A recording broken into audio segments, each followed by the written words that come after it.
कैसा ये इश्क है।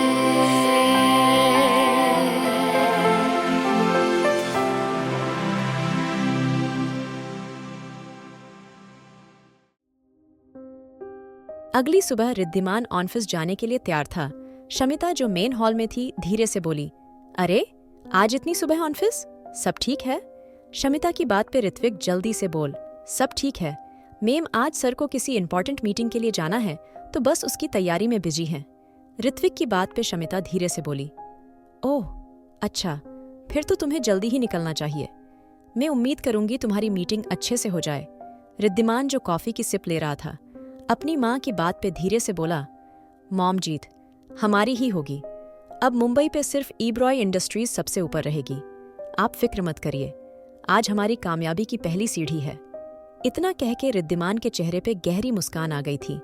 तभी शमिता धीरे से बोली, रिद्धिमान तुम जो भी कर रहे हो लेकिन अपने डेट की बात ध्यान रखना मैं बिल्कुल नहीं चाहती, तुम भी ऐसा करो। इतना कह के शमिता खामोश हो गई थी क्योंकि वो अपने बेटे को अच्छे से जानती थी। वो गुस्से और जिद के चक्कर में किसी भी हद तक चला जाता था, और खासकर जब बात काम की हो, और इस बार तो उनकी कंपनी किसी की टक्कर पे थी और रिद्धिमान अब कहाँ खामोश बैठ रहा था। जब तक वो उस कंपनी को जीत ना ले रिद्धिमान को बिल्कुल सुकून नहीं आने वाला था। कुछ देर बाद दोनों ही ऑफिस के लिए निकल गए थे। गाड़ी में बैठते ही रिद्धिमान धीरे से बोला, अलियाना राठौर का कोई मैसेज आया? रिद्धिमान की बात पे ऋत्विक जल्दी से बोला, नहीं बॉस, अभी तक तो नहीं आया, लेकिन मुझे उम्मीद है जल्द ही आ जाएगा, क्योंकि आपने ऑफर ही ऐसा दिया है। कौन इस ऑफर को ठुकराएगा? रिद्धिमान किसी गहरी सोच में गुम होके बोला, एक अच्छा बिजनेसमैन और एक अच्छी बिजनेस वूमेन इस ऑफर को जरूर ठुकराएगी। अब देखना ये है अलियाना राठौर क्या करती है। अभी रिद्धिमान ने इतना कहा था जब ऋत्विक जल्दी से खुश होते हुए बोला, अरे बॉस मेल आ गया है, आज ही 10 बजे बुलाया है राठौर इंडस्ट्रीज में, मैं बहुत खुश हूँ। ऋत्विक की एक्साइटमेंट देख ले। रिद्धिमान उसको घूरते हुए बोला, रियली ऋत्विक, तुम रिद्धिमान ओबरॉय के सेक्रेटरी होके उस कंपनी के मेल से इतना खुश हो रहे हो? रिद्धिमान की बात पे ऋत्विक सर झुकाते हुए बोला, क्योंकि मेरे बॉस यही चाहते हैं, इसलिए मैं खुश हूँ। ऋत्विक की बात पे रिद्धिमान ने घुर के उसको देखा था। अब उसको कैसे भी करके राठौर इंडस्ट्रीज को अपना बनाना था, और उसके लिए उसको अलियाना राठौर को बर्बाद करना था। यही सोच के रिद्धिमान ने गहरी सांस ली थी। रिद्धिमान धीरे से बोला, मैंने पहले ही कहा था, कोई भी समझदार इंसान इतना जल्दी ये ऑफर एक्सेप्ट नहीं कर सकता। या तो वो बहुत ज्यादा बेवकूफ है या बहुत ज्यादा चालाक। रिद्धिमान की बात पे ऋत्विक आराम से बोल, आज आप उनसे मिलेंगे तो आप खुद पता लगा लीजिएगा वो चालाक है या बेवकूफ। ऋत्विक की बात पे रिद्धिमान गुस्से से बोला, तुम्हें कुछ ज्यादा खुशी नहीं हो रही? ऋत्विक जल्दी से अपनी खुशी छुपाते हुए बोला, और किसको नहीं होगी सर? अलियाना राठौर से हर कोई मिलना चाहता है। मुझे लगता है आपको भी थोड़ी बहुत खुशी जाहिर करनी चाहिए। हमें उससे मिलने का मौका मिलेगा और आपकी वजह से मैं भी उससे मिल लूंगा। ऋत्विक की बात पे रिद्धिमान उसको घूरते हुए बोला, अच्छा, तुम उससे इतनी बेसब्री से मिलना चाहते हो? रिद्धिमान की बात पे ऋत्विक जल्दी से सर हिलाते हुए बोला, जी। रिद्धिमान आराम से बोला, तो आज तुम छुट्टी पे रहो, मैं खुद सब संभाल लूंगा। रिद्धिमान की बात पे ऋत्विक जल्दी से बोला, बॉस आप क्या बोल रहे हैं? लेकिन तब रिद्धिमान अपना फैसला सुना चुका था और ऋत्विक उससे रिक्वेस्ट कर रहा था।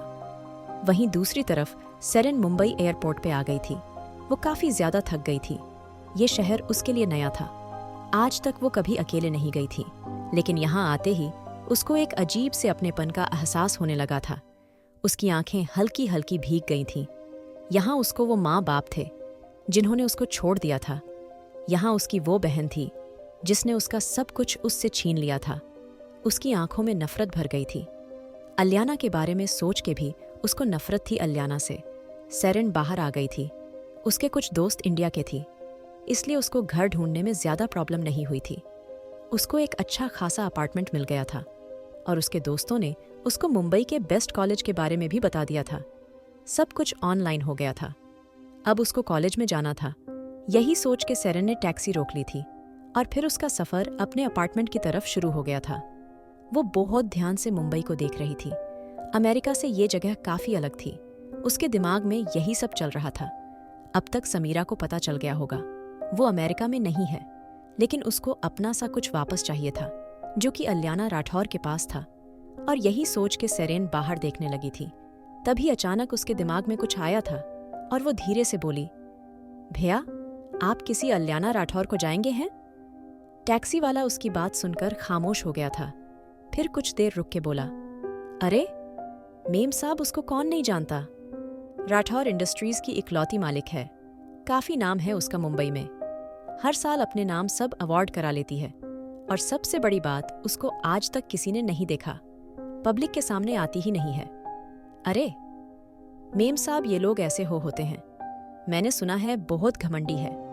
हर रोज अपनी कंपनी से सबको निकालती रहती है और अपने क्लाइंट को बेइज्जत करके निकाल देती है। ये बड़े लोग ऐसे ही होते हैं। इनको सब कुछ सजा सजाया मिल जाता है ना, इसलिए इनको कदर नहीं होती। ड्राइवर की बातों पे सेरेन को और ज्यादा गुस्सा आ रहा था। वो अच्छे से जानती थी ड्राइवर सही बोल रहा है। सेरेन धीरे से बोली, क्यों सजा सजाया मतलब? उसके माँ बाप कहाँ हैं? सेरेन की बात पे ड्राइवर फिर से बोला, पता नहीं मेम साहब कहाँ हैं, मैंने सुना है।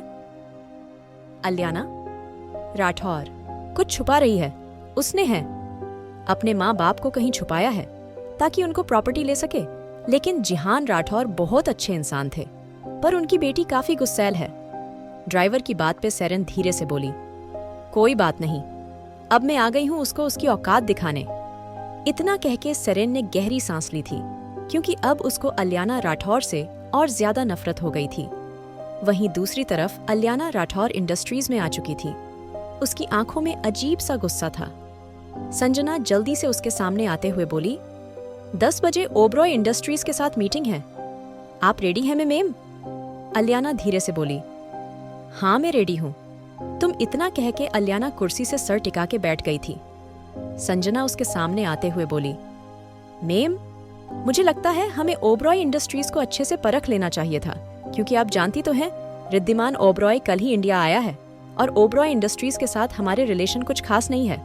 संजना की बात पे अलियाना ने अपनी हरी आंखें उठा के गौर से उसको देखा था और फिर अलियाना आराम से बोला, संजना, तुम मीटिंग पे फोकस करोगी तो ज्यादा बेहतर रहेगा, समझ आ रहा है? इतना कह के अलियाना शांत हो गई थी। तभी संजना धीरे से बोली, ओके मैम। इतना कह के संजना बाहर चली गई थी और अलियाना फिर से गहरी सोच में गुम हो गई थी। करीब 1 घंटे बाद रिद्धिमान राठौर इंडस्ट्रीज के बाहर खड़ा था। उसके गार्ड आस-पास आके खड़े हो गए थे। ऋत्विक, जो जिद कर करके रिद्धिमान के साथ आया था, वो सामने खड़ा हुआ। उस ग्लास की बिल्डिंग को निहार रहा था। रिद्धिमान गहरी सांस लेकर आके बढ़ गया था और ऋत्विक भी उसके साथ था। कुछ देर बाद दोनों अंदर थे और अलियाना की प्राइवेट लिफ्ट में थे। रिद्धिमान की आइसी ब्लू आइज बिल्कुल खामोश थी, लेकिन ऋत्विक बहुत खुश था। उसको अलियाना राठौर से मिलना था। आखिर मिले भी क्यों नहीं? अलियाना राठौर कोई ऐसी वैसी पर्सनालिटी नहीं थी। वो अलियाना राठौर थी जिससे हर कोई मिलना चाहता था, जिसको हर कोई देखना चाहता था। कुछ देर बाद दोनों अलियाना के फ्लोर पे थे। रिद्धिमान बिल्कुल खामोश था। संजना, जो सामने ही खड़ी थी, मुस्कुरा के आगे बढ़ी थी। संजना धीरे से रिद्धिमान को देखते हुए बोली, गुड मॉर्निंग सर। संजना के चेहरे पे आया पसीना देख के रिद्धिमान समझ गया था। संजना उसकी हॉटनेस से दीवानी बन चुकी थी, क्योंकि उसकी सांसें गहरी हो गई थीं। उसके चेहरे पे अजीब सी खुशी थी। संजना ने आज पहली बार रिद्धिमान को देखा था और सच में वो ये बात कह सकती थी। रिद्धिमान ओबरॉय काफी हैंडसम और हॉट है। उसको हॉटनेस की दुनिया ऐसे ही दीवानी नहीं थी, लेकिन फिलहाल उसको रिद्धिमान ओबरॉय पे कम ध्यान देना था, क्योंकि अगर अलियाना को पता चलता वो उसके क्लाइंट को देख रही है तो वो पक्का उसको जॉब से निकाल देती और संजना को बिल्कुल भी यहाँ से नहीं जाना था। वहीं रिद्धिमान समझ गया था संजना उससे इम्प्रेस हो चुकी थी। जब सेक्रेटरी इम्प्रेस हो गई तो बॉस भी इम्प्रेस होने में कौन सी बड़ी बात थी। यही सोच के रिद्धिमान संजना के साथ मीटिंग रूम में आ गया था। मीटिंग रूम के अंदर आते ही रिद्धिमान की नजर आस-पास घूम गई थी। उसके दिमाग में यही चल रहा था, आखिर अलियाना राठौर इस डील के लिए मानेगी या नहीं। अगर हाँ तो वो सच में इतनी बेवकूफ है। यही सोच के रिद्धिमान उसके आने का इंतजार कर रहा था, जब अचानक ही उसको ऐसा लगा था जैसे उसके दिल में सुकून सा उतर गया हो, क्योंकि परफ्यूम के काफी अच्छी खुशबू उसको अपने आसपास महसूस हो रही थी। उसने सामने देखा तो संजना उसको देख के मुस्कुरा रही थी, लेकिन वो अच्छे से जानता था ये खुशबू संजना की नहीं है, क्योंकि संजना से वो मीटिंग रूम के बाहर मिला ही था। तभी अचानक किसी की हील्स की आवाज से उसका ध्यान दरवाजे की तरफ गया था और अचानक ही एक लड़की अंदर आई थी। रिद्धिमान अच्छे से जानता था यही अलियाना राठौर है। उसके चेहरे पे मास्क था, लेकिन मास्क होके के बाद भी उसकी हरी खूबसूरत आंखें नजर आ रही थीं। उसके लंबे बाल उसकी कमर पे पड़े थे। बिजनेस सूट में वो परफेक्ट लग रही थी। उसका कॉन्फिडेंस और उसका ऑरा कुछ ऐसा था रिद्धिमान ना चाहते हुए भी उसको देख रहा था। जबकि अक्सर लड़कियां उसकी हॉटनेस में पिघलती हैं, लेकिन आज वो सामने खड़ी लड़की को देख के पिघल रहा था। जब को अब तक उसका मास्क नीचे नहीं हुआ था। रिद्धिमान जब काफी देर तक भी होश में नहीं आया, तब अलियाना की आवाज से उसको होश आई थी। ऋत्विक भी रिद्धिमान को बेवकूफों की तरह देख रहा था। रिद्धिमान को अचानक होश आया था। वो यहाँ अलियाना राठौर की खूबसूरती में बहकने नहीं आया, उससे उसकी कंपनी छीनने आया है। यही सोच के रिद्धिमान आराम से बैठ गया था। तभी अलियाना धीरे से बोली, लगता है मिस्टर ओब्रॉय, आपकी ये पहली मीटिंग है। अक्सर लोग पहली मीटिंग में ऐसा बिहेव करते हैं। अलियाना की बात पे रिद्धिमान के अंदर जैसे आग सी लग गई थी। वहीं अलियाना भी कुछ देर के लिए रिद्धिमान के हैंडसम चेहरे में खो गई थी। Icy blue eyes, sharp features, perfect height, उस पे उसके अंदर से आती वो खुशबू कुछ देर के लिए अलियाना भी बहक गई थी। वो काफी लोगों से मिली थी, लेकिन उसको आज तक कोई इतना अट्रैक्टिव नहीं लगा था। अलियाना की बात पे रिद्धिमान आराम से बोला, मुझे लगता है आप शायद पहली बार कोई अच्छी मीटिंग अटेंड कर रही हैं, क्योंकि मास्क लगा के क्लाइंट से कोई नहीं मिलता। मिस अलियाना राठौर। रिद्धिमान की कॉल्ड वॉइस से अलियाना उसकी नफरत का अंदाजा लगा सकती थी। आखिर क्या करेगी अब अलियाना? कैसे दूर कर पाएगी अलियाना सबकी नफरत? जानने के लिए सुनिए the mafia boss, unwanted wife. और अगर एपिसोड पसंद आया तो लाइक, शेयर और सब्सक्राइब करना ना भूले।